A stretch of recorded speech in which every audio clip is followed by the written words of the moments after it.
नमस्कार साथियों, मैं YouTube चैनल के माध्यम से मैं ये बताना चाहता हूँ कि दिल्ली की सरकार किस प्रकार से अपने दफ्तरों के द्वारा काम करवा रही है।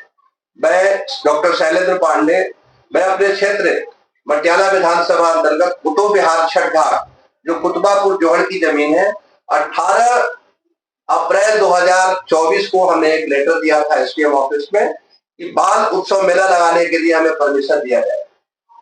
जो मेला का टाइम था 8 मई से 8 जून तक का। मेला नहीं लगा, मेला किसी और ने लगाया, किसी और माध्यम से। लेकिन दुख की बात यह है कि एसडीएम साहब को इतने दिन लेटर दिए हो गया और कल एक पत्र बाई पोस्ट मुझे ये एसडीएम कार्यालय से आता है और इसमें ये लिखा रहता है, ये एसडीएम कार्यालय का पत्र है, ध्यान से देखिए। ये एसडीएम कार्यालय का कल मुझे पत्र प्राप्त हुआ और इसमें लिख रहा है कि शहरीकृत गांव होने के कारण जो ग्राम सभा जो लैंड है, इसका दायित्व डीडीए के पास जाता है और डीडीए से आप ऑफिस में जाकर बात करिए और परमिशन लीजिए। मैं पूछना चाहता हूं कि इस लेटर को भेजने के लिए इतना दिन क्यों लगा, इतना वक्त क्यों लगा। आज हम 9 अगस्त को ये मैं आप वीडियो चालू कर रहा हूं, कल 8 अगस्त को मेरे घर पर बाई पोस्ट ये लेटर आया हुआ है। तो आप सोच सकते हैं कि दिल्ली की सरकार किस तरह से काम कर रही है, किस तरह से हमारा काम दिल्ली में हो रहा है। और एक तरफ सरकार ढिढोरा पीटती है कि तुरंत काम होता है, तुरंत एक्शन में सारे पदाधिकारी आते हैं, अधिकारी आते हैं।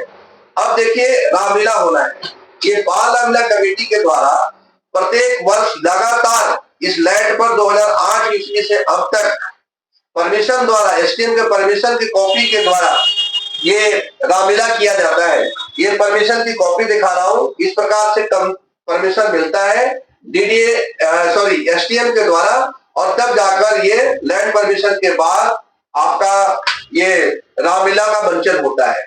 अब इस वर्ष रामलीला होना है। अब मैं डीडीए के अधिकारियों के पास जा रहा हूं और इस लेटर को दूंगा।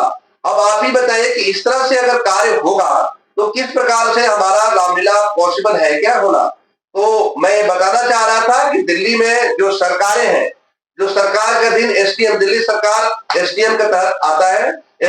दिल्ली सरकार जो है इसके कर्मचारी एसडीएम होते हैं। एसडीएम दिल्ली सरकार का एक हिस्सा है और इस प्रकार का लेटर एसडीएम को द्वारा दिया जाता है। अब देखना है कि डीडीए कितना जल्दी बाल रामलीला कमेटी को परमिशन देती है। ये चीज बताना मुझे जरूर था इस वीडियो के माध्यम से। जय हिंद, जय भारत।